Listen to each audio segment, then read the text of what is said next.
pertanian, ya tentu sudut pandang kita mesti melihat bahwa tanah ini betul-betul mesti harus dihormati dalam pengertian bahwa dijaga, dirawat, dipelihara supaya kehidupan yang ada di dalam tanah itu bisa berkembang atau bertumbuh sesuai dengan siklus atau alamiah yang ada di situ.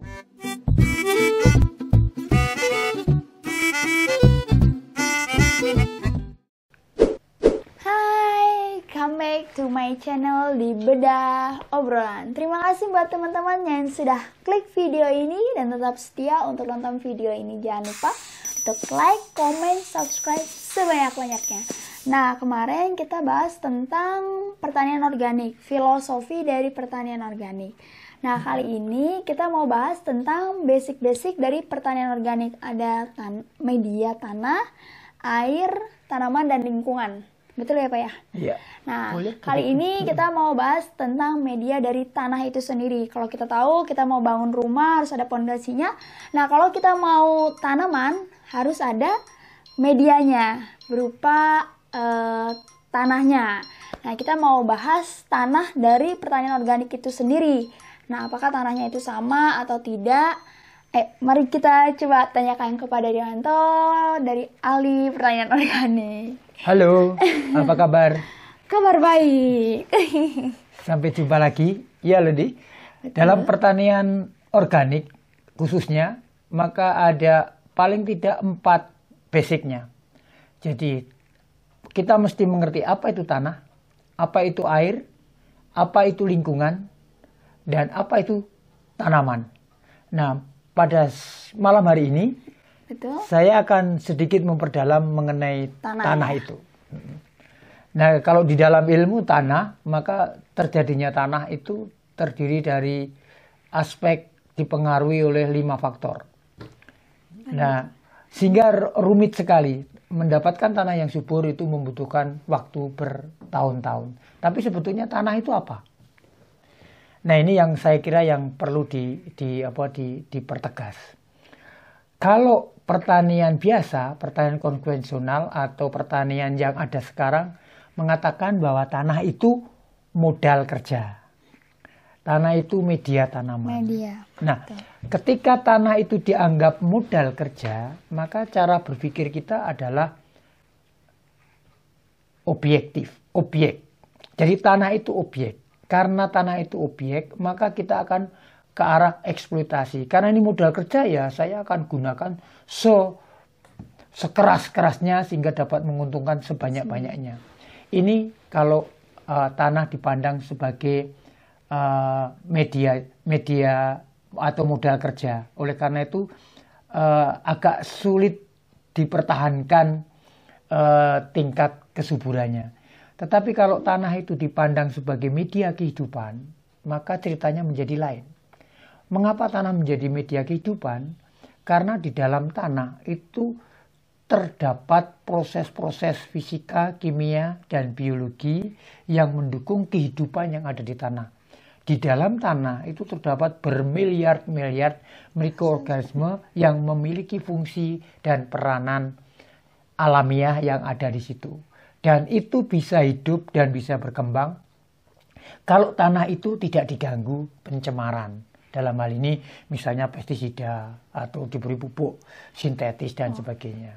Gitu. Jadi tanah mesti dilihat dari sisi yang yang lebih dalam lagi.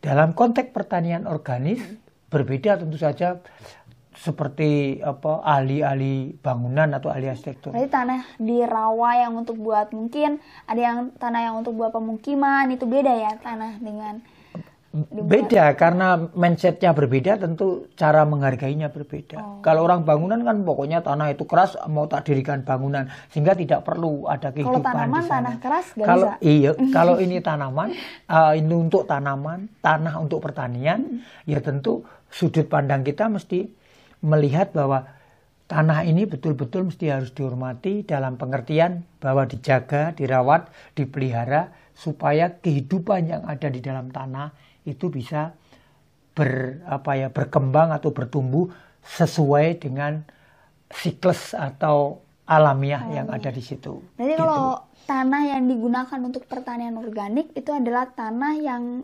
alami ya, lebih ke alami atau diciptakan supaya tanah itu hidup. Oh.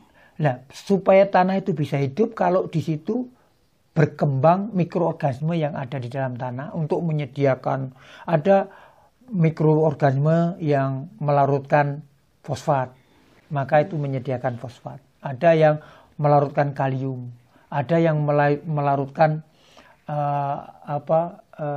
Mg dan seterusnya. Jadi makanan-makanan yang ada di dalam tanah diserap oleh tanaman karena aktivitas-aktivitas pelarutan yang disebabkan oleh mikroba tersebut. Kemudian apa yang membedakan kalau misalnya nih pertanian lahan atau tanah media yang digunakan untuk pertanian organik, apa yang membedakan dengan lahan atau tanah untuk konvensional? Ya, kalau tanah pertanian konvensional artinya kan budidaya taninya atau teknik budidayanya itu menggunakan pestisida. Dalam hal ini misalnya yang langsung berhubungan dengan tanah furadan misalnya. Nah, ketika tanah kena furadan, maka seluruh mikroba yang ada di situ pasti akan mati, termasuk patogen-patogen juga mati. Maaf, furadan itu adalah jenis pestisida? Bukan, itu salah satu obat untuk membunuh patogen yang ada di dalam tanah. Biasanya digunakan dalam pertanian atau perkebunan atau apa saja. Sehingga lalu tanah itu menjadi kosong. Karena tanah tidak ada kehidupan, ya tentu semua mati, ya tentu menjadi kosong. Nah, ketika tanah kosong, maka akan mudah erosi, akan mudah hilang, akan mudah tidak terikat satu sama lain, strukturnya rusak, semuanya bisa menjadi lebih rusak gitu.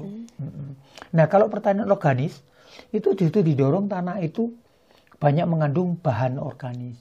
Nah, ketika tanah mengandung banyak bahan organis, tentu lalu di situ mikrobia berkembang. Ketika mikrobia berkembang, maka dia akan bisa melakukan fungsi-fungsinya. Bahan organik juga bisa menjadi perekat butir-butir tanah sehingga lalu menjadi gembur. Tanah menjadi, atau istilah ilmiahnya itu membentuk agregat tanah. Agregat lalu membentuk struktur tanah. Jadi strukturnya menjadi lebih baik. Bahan organik pun itu juga bisa menjadi terure atau menjadi asam organik menjadi makanan tanaman. Atau yang bahan organik yang lain bisa dimanfaatkan untuk fiksasi atau untuk dekomposisi dan seterusnya. Sehingga lalu ketersediaan hara itu menjadi makin baik. Sehingga tanah itu lalu menjadi hidup gitu. Okay. Kalau misalnya nih ternyata sudah digunakan untuk konvensional. Obat-obatan gitu. Terus kita mau membuat nih yang lahannya konvensional. Aku pingin lahan ini menjadi lebih organik lagi gitu, lebih alami lagi. Nah, itu bagaimana caranya? Bisa atau enggak? Iya, ada yang mengatakan istilahnya itu ini lahan sakit. Tapi lahan sakit itu ada macam-macam. Sakit karena pencemaran, jadi di situ ada pencemaran. Sakit karena kurang hara tanaman. Sakit karena memang tandus. Jadi ada berbagai macam. Dalam konteks peristiwa pertanian konvensional itu tentu kebanyakan sakit karena pencemaran. Nah, satu-satunya cara untuk memperbaiki tentu alam sendiri biarkan memperbaiki. Jadi tanah itu dibiarkan kosong. Berapa lama tuh? 3 bulan misalnya. Nah, ketika dalam 3 bulan maka alam tidak pasif, alam itu aktif. Maka dia akan menumbuhkan tanaman-tanaman yang ada di tanah yang tercemar itu. Nah, siapa yang tumbuh? Ya, ada tanaman pionir. Yang satu lagi tanaman yang responsif terhadap pencemaran itu. Sehingga ketika tanaman itu akan tumbuh. Nah, ketika tumbuh artinya kan yang racun-racun itu kan diserap oleh tanaman itu. Nah, setelah 3 bulan kan bisa dibersihkan. Sehingga lalu ini berkurang. Nah, setelah itu baru mulai penyembuhan dengan menanam tanaman yang kacang-kacangan. karena tanaman kacang-kacangan Mengandung. itu bisa memfiksasi nitrogen di udara ini melalui bakteri Rhizobium, lalu memberikan bintil-bintil akar yang ada di dalam tanah. Nah, ketika proses penyembuhan mulai berjalan, barulah kita lakukan pergiliran tanaman. Jadi misalnya kita menanam tidak boleh yang sejenis. Jadi misalnya golongan daun-daunan, kemudian golongan buah-buahan, golongan umbi-umbian, baru kembali lagi ke kacang tanah. Nah, jadi proses pemulihan ini akan terjadi ketika kita melakukan tahap demi tahap itu. Nah, menurut teorinya 2 tahun sudah sembuh tanah yang sakit karena pencemaran ini gitu. Baru kita bisa menanam apa tanaman yang kita inginkan. Ya. Baik. Jadi kita mesti paham betul, paradigma kita mesti agak dirubah.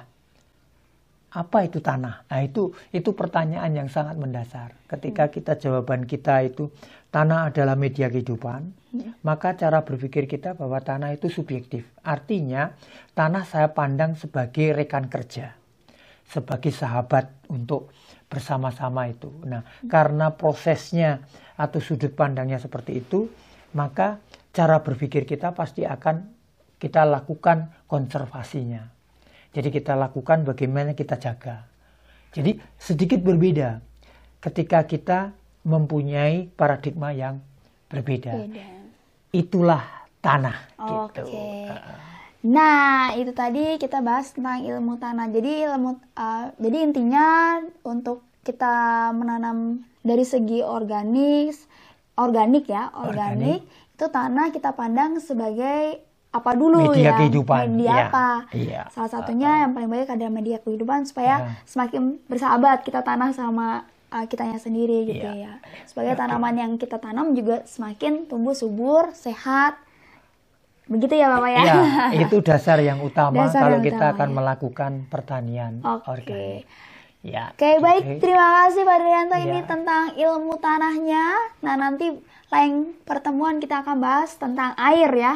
Iya, Karena tadi ada air basic. itu juga nanti akan menarik juga. sebetulnya peranan dan manfaat bagi pertanaman seperti apa gitu. Seperti Ya, apa? Karena air juga sangat butuh. Kita aja Ya. hidup butuh air gitu ya. Ya. Oke, teman-teman, terima kasih untuk kalian yang sudah menonton. Jangan lupa untuk like, comment, subscribe sebanyak-banyak. Kalau mau komen juga tidak masalah. Dadah. Dadah sebelumnya. Sampai jumpa. Sampai jumpa.